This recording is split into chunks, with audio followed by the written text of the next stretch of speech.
तो बच्चों आज हम पढ़ने वाले हैं लुईस ऑक्टेट रूल। ठीक है, तो लुईस ऑक्टेट रूल पढ़ने से पहले ऑक्टेट क्या होता है वो हम पढ़ लेते हैं। मैं यहाँ आपको हर चीज़ एकदम बेसिक से पढ़ाने वाली हूँ। तो सबसे पहले हम पढ़ लेते हैं ऑक्टेट क्या होता है, उसको हम एक एग्जाम्पल से समझते हैं। सपोज मैं यहाँ सोडियम का एग्जाम्पल लेती हूँ Na। तो Na का जो एटॉमिक नंबर होता है वो कितना होता है 11, जिसे हम 281 के फॉर्म में लिख सकते हैं। ठीक है, तो इसे हम 281 क्यों लिखते हैं, क्योंकि जो Na का फर्स्ट शेल होता है उसमें 2 इलेक्ट्रॉन होते हैं। ये एक्चुअली शेल को बताता है कि Na के पास कितने शेल हैं, 3 शेल हैं, जिसमें फर्स्ट शेल में 2 इलेक्ट्रॉन है, उसके सेकेंड शेल में 8 इलेक्ट्रॉन्स है, 1 2 3 4 5 6 7 8। और लास्ट जो शेल होता है Na का उसमें कितने इलेक्ट्रॉन होंगे, उसमें होगा 1 इलेक्ट्रॉन। लास्ट शेल में कितने इलेक्ट्रॉन है, 1 इलेक्ट्रॉन है Na में। ठीक है, तो एक एग्जांपल और लेते हैं, फिर दोनों को कंपेयर करके मैं आपको बताऊंगी। दूसरा हमने एग्जांपल लिया क्लोरीन का। तो क्लोरीन का एटॉमिक नंबर होता है 17, उसे हम लिख सकते हैं 2 8 और 7 ऐसे करके, 2 और 8 10, 10 प्लस 7 इज 17। तो फर्स्ट शेल में Cl के कितने इलेक्ट्रॉन होंगे, 2 इलेक्ट्रॉन, क्योंकि 2 लिखा हुआ है यहाँ पे। सेकेंड शेल में Cl के जो इलेक्ट्रॉन होंगे वो कितने होंगे, 8 होंगे, 1 2 3 4 5 6 7 8।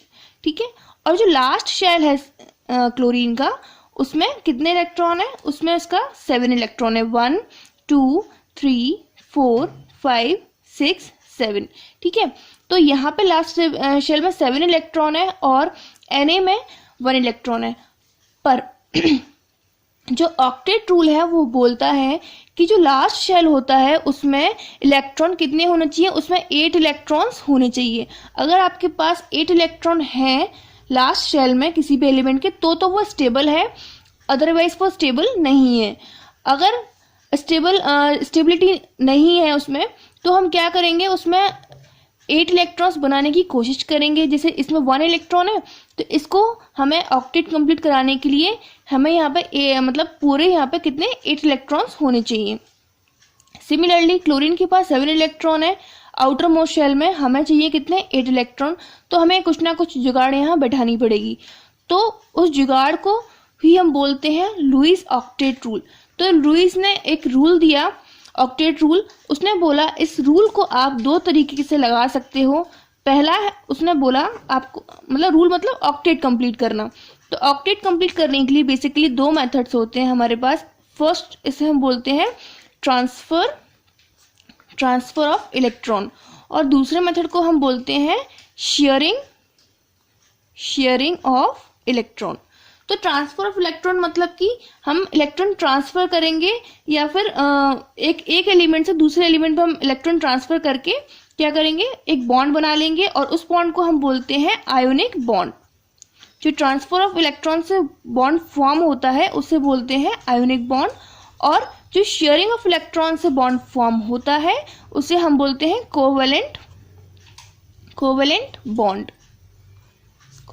बॉन्ड। ठीक है, अब हम क्या करते हैं, दोनों को हम समझते हैं कि आयोनिक बॉन्ड और कोवेलेंट बॉन्ड क्या होता है। तो लुईस ने बोला कि जैसे ही आप ट्रांसफर ऑफ इलेक्ट्रॉन करोगे तो कौन सा बॉन्ड फॉर्म होगा, आयोनिक बॉन्ड फॉर्म होगा। तो हमने जैसे एग्जांपल लिया था Na और Cl का, वही मैं एग्जांपल यहाँ पे लेके समझाऊंगी आपको आयोनिक बॉन्ड क्या होता है।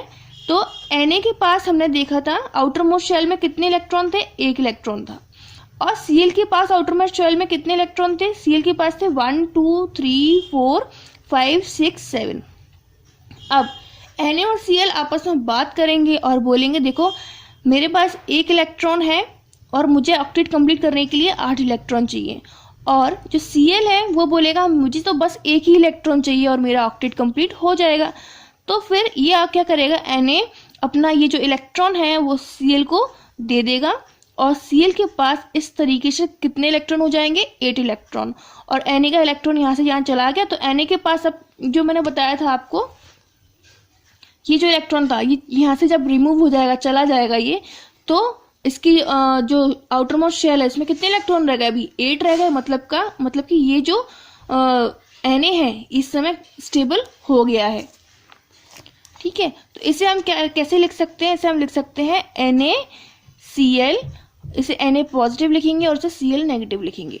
ठीक है, Na पॉजिटिव मैंने क्यों लिखा है, क्योंकि Na ने अपना एक इलेक्ट्रॉन Cl को दिया है। जब हम किसी को कोई चीज़ देते हैं तो हम क्या हो जाते हैं, पॉजिटिव हो जाते हैं, और कोई हमसे कोई चीज़ अगर लेता है, ठीक है, तो वो क्या हो जाएगा, वो हो जाएगा नेगेटिव।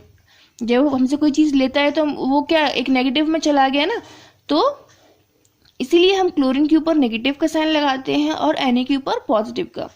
जैसे ही ये NaCl को इलेक्ट्रॉन देता है तो इनके बीच में फटाफट से एक बॉन्ड बन जाता है और उसे हम क्या बोलते हैं, आयोनिक बॉन्ड। तो ये जो बॉन्ड फॉर्म हुआ ये किससे फॉर्म हुआ, ट्रांसफर ऑफ इलेक्ट्रॉन से, क्योंकि इलेक्ट्रॉन ट्रांसफर किया Na ने Cl को, तो ट्रांसफर ऑफ इलेक्ट्रॉन से बॉन्ड फॉर्म हुआ। तो इसको हम क्या बोलेंगे, इस बॉन्ड को बोलेंगे हम आयोनिक बॉन्ड। और इस हिसाब से जो दोनों का आउटर मोस्ट शेल था, जो ऑक्टेट था, वो कंप्लीट हो गया। ये भी Na का भी कंप्लीट हो गया, Cl का भी कंप्लीट हो गया। ठीक है, तो ये क्या बन गया, NaCl बन गया। ऐसे ही एक एग्जांपल और लेते हैं हम, और हम समझेंगे कोवेलेंट बॉन्ड क्या होता है। मैं एक एग्जांपल लेती हूँ CCl4 का, कार्बन टेट्रा क्लोराइड। तो CCl4 में कार्बन 1 है, क्लोरीन कितने हैं, क्लोरीन है, इसको भी हम नहीं बनाते हैं, यहां समझते हैं। एक लिया कार्बन और Cl कितने हैं, 4, Cl यहाँ पे 4 है ना, तो Cl हम 4 बना देंगे। Cl क्लोरीन है और ये है कार्बन।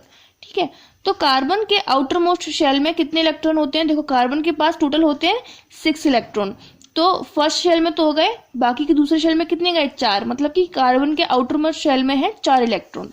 तो हम यहाँ 4 बना देते हैं, 1 2 3 4। अब उसके बाद बारी आती है क्लोरीन की। तो क्लोरीन का हमने देखा था आउटर मोस्ट शेल में कितने इलेक्ट्रॉन है, क्लोरीन के आउटर मोस्ट शेल में होते हैं 7 इलेक्ट्रॉन। तो हम यहाँ बना देंगे 1 2 3 4 5 6 7, 1 2 3 4 5 6 7, 1 2 3 4 5 6 7, 1 2 3 4 5 6 7। देखो ये तो बन गए इलेक्ट्रॉन। अब ये करेंगे आपस में बातचीत।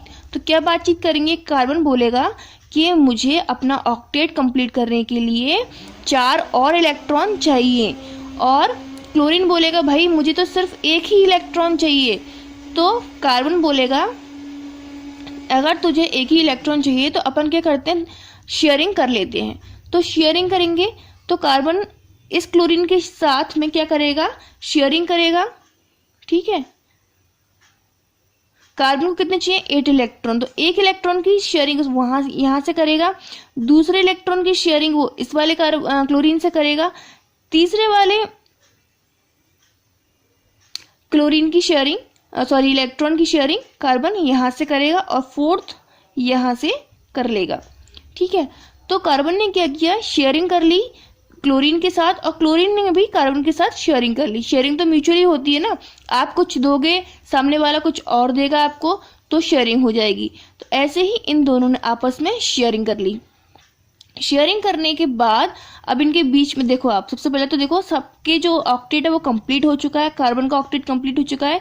कार्बन के पास कितने इलेक्ट्रॉन्स हो गए, गिनो, 1 2 3 4 5 6 7 8। तो कार्बन के पास भी 8 इलेक्ट्रॉन हो गए, ऑक्टेट कंप्लीट।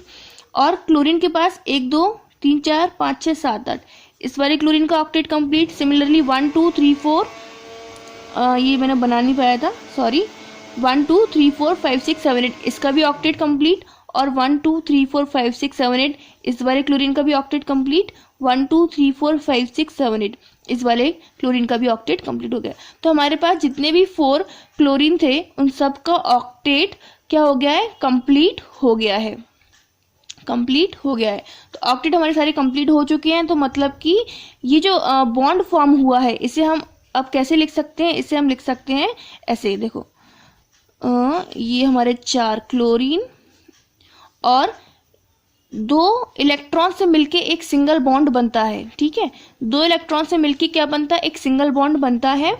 तो ये दो इलेक्ट्रॉन से एक बॉन्ड बन गया, इन दोनों इलेक्ट्रॉन से एक बॉन्ड बन गया, इन दोनों इलेक्ट्रॉन से भी एक बॉन्ड बन गया और इन दोनों इलेक्ट्रॉन से भी एक बॉन्ड बन गया। तो 4 बॉन्ड बन गए। तो ये स्ट्रक्चर किसका हो गया, ये हो गया हमारा CCl4। हमने कुछ इस तरीके से बना के लिख लिया।